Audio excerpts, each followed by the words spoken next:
بالله من الشيطان الرجيم. بسم الله الرحمن الرحيم. يا أيها الذين آمنوا استعينوا بالصبر والصلاة إن الله مع الصابرين. ولا تقولوا لمن يقتل في سبيل الله أموات بل أحياء ولكن لا تشعرون.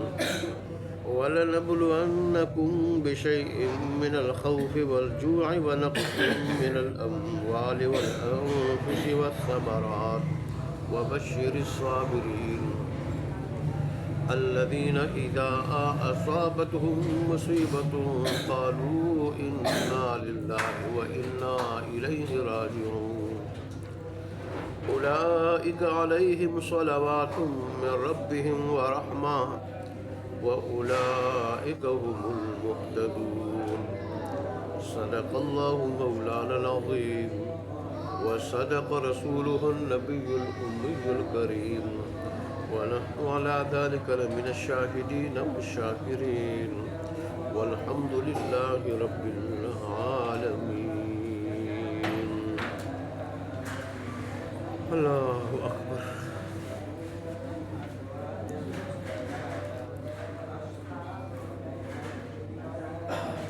گزشتہ آیات میں تہذیب نفس اور تہذیب اخلاق کے اصول بیان ہو رہے تھے، جن میں سے پہلا اصول اللہ کا ذکر ہے. ذکر کرنے سے بھی انسان پاک صاف ہوتا ہے اور اس کو پاکیزگی نصیب ہوتی ہے. اور دوسرا اصول شکر ہے. اس سے بھی اللہ تبارک و تعالیٰ بڑا راضی ہوتا ہے اور بڑا خوش ہوتا ہے. انسان کے اندر پاکیزگی آتی ہے. تیسرا اصول صبر ہے. اور چوتھا اصول یہ نماز ہے. اور پانچواں اصول دعا ہے، اللہ تبارک و تعالیٰ سے مانگنا.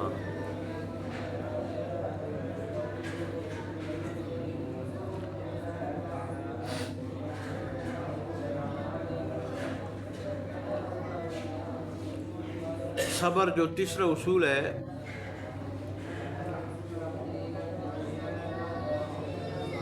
اسی کے بارے میں اللہ تبارک و تعالیٰ نے گزشتہ درس کی پہلی آیات میں فرمایا تھا کہ تم صبر کے ذریعے اللہ کی مدد حاصل کرو.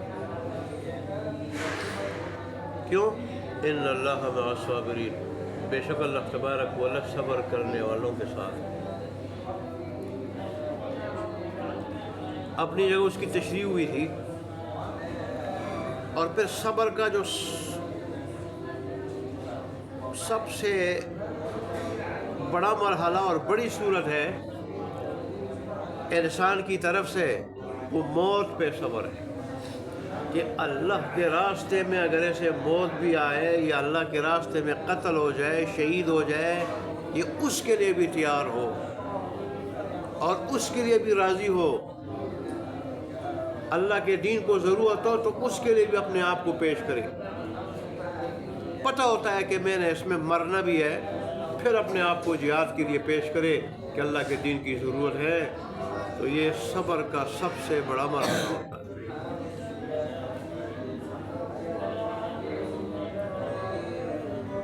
اس لیے تو اللہ تبارک و تعالیٰ نے فرمایا جو صبر کے اس بڑے مرحلے سے ہمکنار ہوگا، اس کے لیے تیار ہوگا اور پھر یہ مرحلہ اس پہ آ پہنچے گا اور وہ اللہ کے راستے میں شہید ہو جائے گا، تو اللہ اس کو ایسی اعلیٰ زندگی عطا کرتے ہیں، ایسی اعلیٰ زندگی کہ تمہاری آنکھوں کے سامنے سے تو وہ ہٹ جاتا ہے، زمین کے نیچے چلا جاتا ہے، فنا ہو جاتا ہے. لیکن حقیقت میں وہ فنا نہیں، حقیقت میں اس کو اعلیٰ و ارفع زندگی مل جاتی ہے. اس لیے فرمایا کہ تم اللہ کے راستے میں جو شہید ہو جائے ان کو مردہ مت کہو، وہ وہاں زندہ ہے اعلیٰ زندگی کے ساتھ، لیکن تمہیں اس کا شعور نہیں ہے، ادراک نہیں ہے. یہاں تمہیں وہ محسوس نہیں ہو رہا دنیا میں، بہت اعلیٰ وارفہ زندگی گزار رہے شہید۔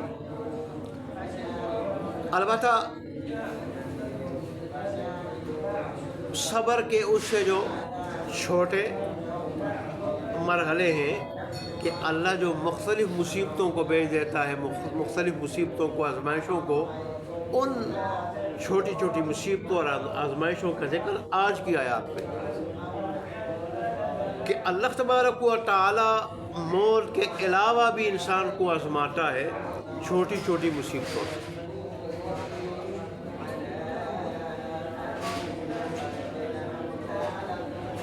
اور اللہ نے بتایا کہ مختلف طریقوں سے اللہ آزماتا ہے۔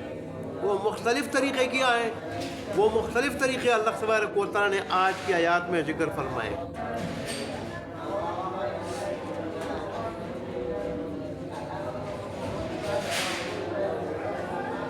کہ اللہ تبارک و تعالی خوف کے ذریعے بھی اپنے بندوں کو، ایمان والوں کو آزماتا ہے۔ خوف کے مقابلے میں امن اللہ کی بہت بڑی نعمت ہے، بہت بڑا انعام ہے رب کی طرف سے۔ یہی وجہ ہے جب کبھی خوف کسی ملک پہ، کسی علاقے پہ طاری ہو جائے تو نہ کوئی کاروبار کر سکتا ہے، نہ اپنے گھروں میں سکون سے رہ سکتا ہے۔ بس ہر وقت خطرے کے سہارن بچتے رہتے ہیں اور انسان پناہ گاہوں کی طرف بھاگتے رہتے ہیں۔ نہ کوئی دکان کر سکتا ہے، نہ کوئی گھر میں عمل سے اور سکون سے رہ سکتا، اور اس سے معیشت تباہ ہو جاتی ہے، برباد ہو جاتی ہے۔ اس لیے اللہ تبارک نے فرمایا کہ کبھی میری طرف سے آزمائش خوف کی شکل میں بھی آ جاتی ہے، اور کبھی تو ایسی آزمائشوں کی وجہ انسان کے گناہ ہوتے ہیں، اور کبھی ایسی آزمائشوں کی وجہ انسان کے ایمان کو پرکھنا ہوتا ہے۔ اگر کوئی اللہ کے کامل الایمان بندے ہوں، فرمان بردار ہوں، وہاں اگر ایسی آزمائشیں آ جائیں، ایسی مصیبتیں آ جائیں، تو وہاں مقصد رب کی طرف سے آزمائش ہوتی ہے، ایمان کو پرکھنا ہوتا ہے۔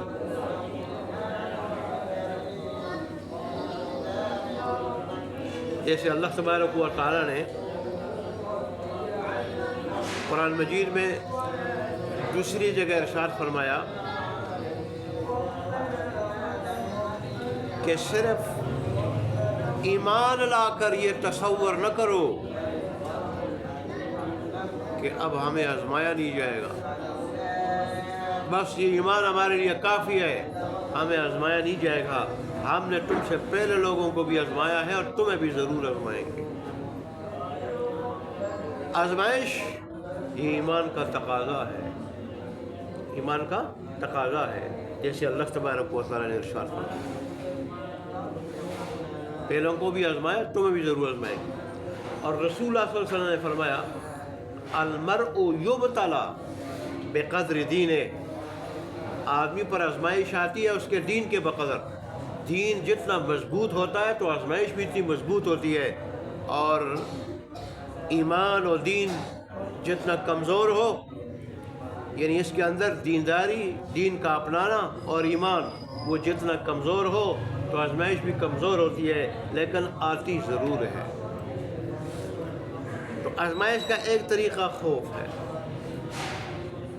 اور کبھی اللہ تبارک و تعالی آزمائش اس لیے بھیج دیتا ہے جہاں کامل ایمان والے کو پرکھنے کے لیے یا گناہگاروں کو جھنجھوڑنے کے لیے آزمائش بھیج دیتا ہے اللہ تبارک و تعالی، یہ بتانے کے لیے کہ تمہیں پتہ چل جائے کہ امن میری طرف سے تمہیں کتنی بڑی نعمت ملی ہے۔ امن اللہ تبارک و تعالیٰ کا کتنا بڑا انعام ہے اگر کسی علاقے والوں کو، کسی ملک والوں کو اور کسی آدمی کو مل جائے۔ جیسے اللہ تبارک و تعالیٰ نے اہل مکہ پر احسان جتلایا ہے، لإیلاف قریش ایلافہم رحلۃ الشتاء والصیف فلیعبدوا رب ھذا البیت الذی اطعمہم من جوع وآمنہم من خوف۔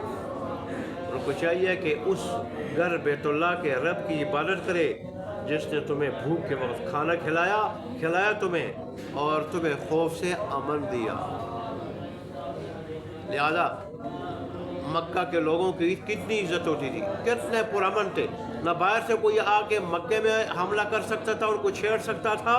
یہ اللہ نے ان کے دلوں میں عزت اور احترام بٹھا دیا تھا، اور نہ مکے والے اگر باہر جاتے تھے تو باہر بھی لوگ نہیں چھیڑتے تھے۔ یہ تو اللہ بچائے جس وقت انسان امن سے کیا ہو جائے، محروم ہو جائے اور بے امنی کا شکار ہو جائے، ہر طرف خوف گھبراہٹ ہو، اس وقت پھر پتہ چلتا ہے کہ امن اللہ تبارک و تعالیٰ کا کتنا بڑا انعام ہے۔ تو پہلی آزمائش خوف کے ذریعے اور خوف کے طریقے اور خوف کی صورت میں ہوتی ہے۔ دوسری آزمائش یا دوسرا طریقہ آزمائش کا وہ بھوک ہے، کبھی قحط سالی آ جاتی۔ یہ جو بھوک ہے علماء نے لکھا یہ ایک اضطراری بھی ہے اور ایک اختیاری بھی ہے۔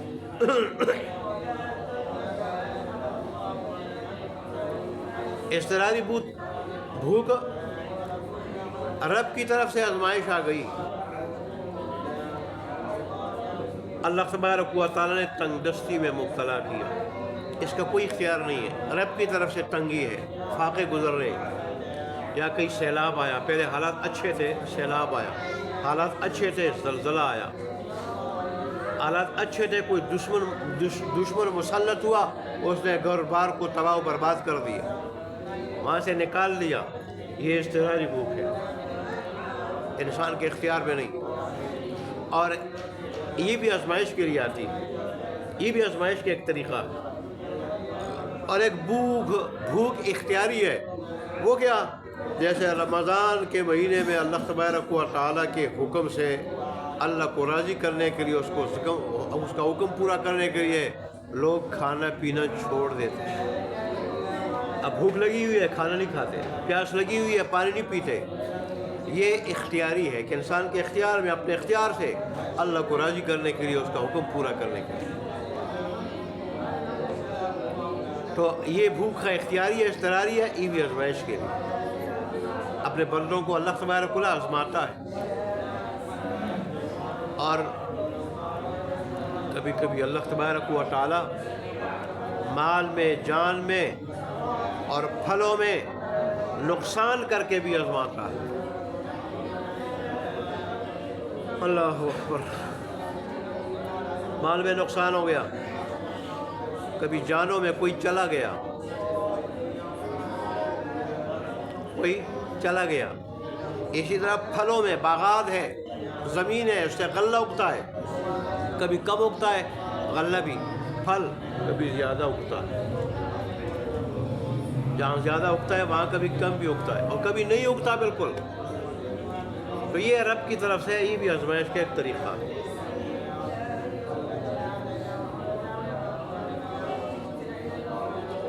امام شافعی رحمۃ اللہ علیہ فرماتے ہیں کہ بھوک سے مراد اختیاری بھوک ہے، یہاں پہ عبادت و ریاضت کی شکل میں، عبادت و ریاضت کی شکل میں، اور روزے رکھے کھانا نہ کھانے کی شکل میں۔ اور کہتے ہیں کہ یہاں پھل سے مراد اولاد ہے، کیونکہ اولاد بھی انسان کا ثمرہ اور پھل ہے، اور ظاہر ہے جیسے انسان کو جب محنت کا ثمرہ پھل ملتا ہے تو ظاہر ہے اس سے اس کو سکون ملتا ہے، راحت ملتی ہے، ویسے اولاد سے بھی انسان کو راحت ملتی ہے۔ جب اولاد بالغ ہو جائے، خاص کر بڑی ہو جائے، یہ بوڑھا ہو جائے، سارا بنتی ہے، راحت ملتی ہے اولاد سے، اور محبت تو بچپن سے ہی اولاد کے ساتھ ہوتی ہے۔ اس کی تائید حدیث شریف سے بھی ہوتی ہے کہ جب ملک الموت کسی انسان کا بیٹا لے لیتا ہے، روح قبض کر لیتا ہے اللہ کے حکم سے، تو اللہ تبارک و تعالیٰ اس سے پوچھتا ہے، موت کے فرشتوں سے پوچھتا ہے کہ کیا تم نے میرے بندے کے بیٹے کی روح قبض کر لی؟ تو وہ کہتے ہیں اللہ تبارک اللہ آپ کا حکم تھا، لہذا آپ کو حکم کو پورا کرنے کے لیے ہم نے روح قبض کر لی۔ پھر اللہ تبارک اللہ دوبارہ پوچھتا ہے کہ فرشتوں کیا تم نے اس کے دل کا پھل اور ثمرہ لے لیا؟ وہ کہتے ہیں اللہ تبارک اللہ ضرور ہم نے اس کے دل کا پھل اور ثمرہ لے لیا۔ تو اس پہ اللہ پوچھتا ہے کہ میرا بندہ کیا کہہ رہا تھا جس کا بیٹا تم نے میرے حکم سے لے لیا، دل کا پھل لے لیا، وہ کیا کہہ رہا تھا؟ تو فرشتے کہتے ہیں حمدہ واسترجع، اللہ تیری تعریف کر رہا تھا اور انا للہ و انا الیہ راجعون پڑھ رہا تھا۔ اللہ تبارک کہتے ہیں اچھا میرے بندے کا میں نے بیٹا لے لیا، دل کا پھل لے لیا، اور اس پہ بھی میری تعریف کر رہا تھا، انا للہ و انا الیہ راجعون پڑھ رہا تھا کہ ہم بھی، ہمارا مال بھی، ہماری اولاد بھی اللہ کی ملکیت ہے، اللہ ہی کا ہے سب کچھ، لہذا اللہ نے لے لیا، اپنا مال لے لیا، اپنی چیز لے لی، اس میں ہمیں کیا شکوہ ہو سکتا ہے؟ اس پہ تعریف کی، انا للہ و انا الیہ راجعون پڑھا، تو فرشتوں سے اللہ تبارک اللہ خوش ہو کے کہتا ہے کہ اس کے لیے ایک بنگلہ بنا دو، ایک خاص کوٹھی بنا دو، بنگلہ بنا دو، ایک خاص جگہ میں بنا دو، اور اس کے اوپر لکھو بیت الحمد، حمد کا گھر، حمد کا گھر، یعنی یہ وہ گھر ہے، وہ کوٹھی ہے اور وہ بنگلہ ہے جو میرے بندے کو اللہ تبارک و تعالیٰ کی تعریف پہ مصیبت پہنچتی تھی تو بھی اللہ کی تعریف کرتا تھا، انا للہ و انا الیہ راجعون پڑھتا تھا، الحمدللہ کہتا تھا، اور راحت پہنچتی تھی تو بھی اللہ کا شکر کہتے ہوئے الحمدللہ کہتا تھا، اور مجھے یاد رکھتا تھا، میری حمد بیان کرتا تھا، لہذا اس کے لیے جو ہے نا ایسا بنگلہ بناؤ اور اس پہ بیت الحمد لکھو۔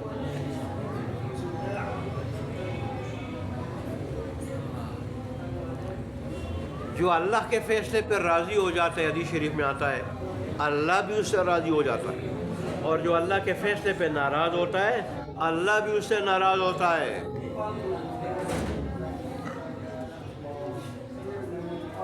لہذا اللہ تبارک و تعالیٰ نے پہلے سے ہمارا یہ ذہن بنا دیا کہ میری طرف سے اگر آزمائشیں آ جائیں تو رب کا فیصلہ سمجھ کے اور یہ بات جان کے کہ اس نے میری طاقت کو دیکھ کے، میرے مزاج کو دیکھ کے، میری ہستی کو دیکھ کے یہ آزمائش بھیجی ہے، تو اس میں میرا فائدہ ہے، مجھے سمجھ میں آئے یا نہ آئے میرا فائدہ ہے، اس پہ الحمدللہ بھی کہے، انا للہ و انا الیہ راجعون کہے۔ اگر کسی آدمی کو غم پہنچے تو غم کی وجہ سے آنسو اگر نکلے یہ تو رحمت ہے، حدیث میں اس کو رحمت کہا گیا ہے، وہ منع نہیں ہے، لیکن چیخنا، چلانا، اپنے آپ کو مارنا، پیٹنا، واویلا کرنا یہ منع، یہی نوحہ اور بین کہلاتا ہے، اور اس سے رسول اللہ صلی اللہ علیہ وسلم نے منع کیا ہے۔ آپ جن عورتوں کو بیت فرماتے تھے تو ان سے یہ بھی ارشاد فرماتے تھے کہ میت پہ نوحہ نہیں کرنا، بین نہیں کرنا۔ جو عورتیں بین کرتی ہیں اور روتی ہیں، اس طرح کی چیخیں اور چلائے اور اونچی آواز سے روتی ہے اور پھر اپنے آپ کو مارتی اور پیٹتی ہے اور واویلا کرتی ہے، تو میت کو اس سے تکلیف ہوتی ہے، فرشتے اس کو یہ چک لگاتے ہیں، تو اس طرح تھا، تو اس طرح تھا، تو اس طرح تھا، جیسا یہ کہہ رہی ہے۔ اس لیے صرف آنسو کا نکلنا وہ منع نہیں ہے، اس کو حدیث میں رحمت کہا گیا ہے۔ جیسے حضرت ابراہیم رضی اللہ عنہ رسول اللہ صلی اللہ علیہ وسلم کا صاحبزادے جب وہ فوت ہوئے تو رسول اللہ علیہ وسلم کے آنسو نکل رہے تھے، کسی نے کہا اللہ کے نبی ہو کہ آپ رو رہے ہیں؟ تو رسول اللہ نے فرمایا کہ یہ رونا منع نہیں، آنسو کا بہانا یہ تو رحمت ہے۔ کیا ہے؟ رحمت ہے۔ تو اس طرح اگر غم کا اظہار ہو جائے وہ منع نہیں ہے، وہ منع نہیں ہے، وہ تو ایک بے اختیار چیز ہے، لیکن اپنے اختیار میں جو چیزیں مارنا، پیٹنا، واویلا کرنا وہ منع ہے۔ اس لیے اللہ تبارک و تعالیٰ نے فرمایا کہ صبر کرنے والوں کو خوشخبری دے دیں۔ کس چیز کی خوشخبری؟ وہ آگے آخری آیت میں آ رہی ہے، لیکن اس سے پہلے اللہ نے صبر والوں کی تعریف کی۔ صبر والے کون ہیں؟ کہ جب انہیں کوئی مصیبت پہنچے، مصیبت تو وہ جزا فضا معاملہ بے صبری کا مظاہرہ اپنے آپ کو پیٹنا نہیں، بلکہ کہتے ہیں انا للہ و انا الیہ راجعون، ہم بھی اللہ کے مملوک، ہمارے مال بھی مملوک، اللہ اس کے مالک ہے، ہماری ساری چیزوں کا اللہ مالک ہے، اس نے دے دیا تھا تو اسی کا تھا، اس نے لے لیا تو بھی اسی کا ہے، لہذا ہم اللہ کے ہیں، ٹھیک ہے، جب اللہ کے ہم ہیں، ہماری ساری چیزیں اللہ نے لے لیا، ہمیں اس پر جو ہے نا کوئی شکوہ نہیں، اور پھر ہم خود اللہ کی طرف لوٹنے والے، ہم خود اللہ کی طرف لوٹنے والے ہیں، لہذا ہم اپنی اس پوری زندگی کا اللہ کو حساب بھی دینے والے ہیں کہ مصیبت کے وقت ہم کیا کرتے رہے، راحت کے وقت ہم کیا کرتے رہے، اس کا حکم تھا اللہ کی طرف سے، مصیبت کے وقت یہ کرنا، راحت کے وقت یہ کرنا اور یہ نہ کرنا، وہاں پھر اللہ ہم سے پوچھے گا بھی، ہم خود اللہ کی طرف جانے والے ہیں۔ تو اگر ہمارا مال گیا، ہماری اولاد گئی، تو بھی کوئی نہیں، اللہ کا فیصلہ ہے۔ فرمایا صبر کرنے والے وہ ہیں کہ جنہیں کوئی مصیبت پہنچے تو فوراً کہتے ہیں انا للہ و انا الیہ راجعون، بے شک ہم اللہ کے ہیں اور اللہ ہی کی طرف لوٹنے والے ہیں۔ فرمایا یہ وہ لوگ ہیں کہ جن پر اللہ کی طرف سے خصوصی عنایتیں ہوتی ہیں، خصوصی عنایتیں ہوتی ہیں۔ بعض کہتے ہیں کہ صلاۃ سے مراد خاص رحمت ہے، کہ عام رحمت بھی نہیں، ایسے لوگوں پہ اللہ کی طرف سے خاص رحمتیں نازل ہوتی ہیں، خاص۔ شروع میں جب یہ صبر کرتے ہیں، بعد میں اللہ بھی حوصلہ دے دیتا ہے، اور حدیث میں آیا ہے کہ صبر وہ ہوتا ہے جو ابتدائے صدمہ کے وقت ہو، ابتدائے صدمہ کے وقت رب کی طرف سے سمجھتے ہوئے اس پہ صبر کرے، ورنہ بعد میں تو پھر انسان کو صبر مل ہی جاتا ہے۔ اور اس طرح اللہ تبارک و تعالیٰ کی طرف سے ایسے لوگوں پہ رحمت نازل ہوتی ہے، رحمت، اور یہی لوگ ہیں جو اللہ کے دیے ہوئے سیدھے راستے پہ قائم ہیں، اللہ کے نزدیک یہی لوگ سیدھے راستے پہ، صراط مستقیم پہ قائم ہیں۔ اللہ ہمیں بھی اس راستے پہ قائم فرمائے، اللہ ہمیں بھی رسولوں پہ عمل کرنے کی توفیق عطا فرمائے، جن سے نفس پاک ہوتا ہے، یہ تہذیب نفس کے اصول ہے، نفس کو پاک کرنے کے اصول ہے، تو اللہ ہمیں یہ اصول اپنانے کی توفیق عطا فرمائے۔ ترجمہ دیکھ لیں جی، وَلَنَبْلُوَنَّكُمْ بِشَيْءٍ مِّنَ الْخَوْفِ وَالْجُوعِ، اور ضرور بے ضرور ہم تمہیں آزمائیں گے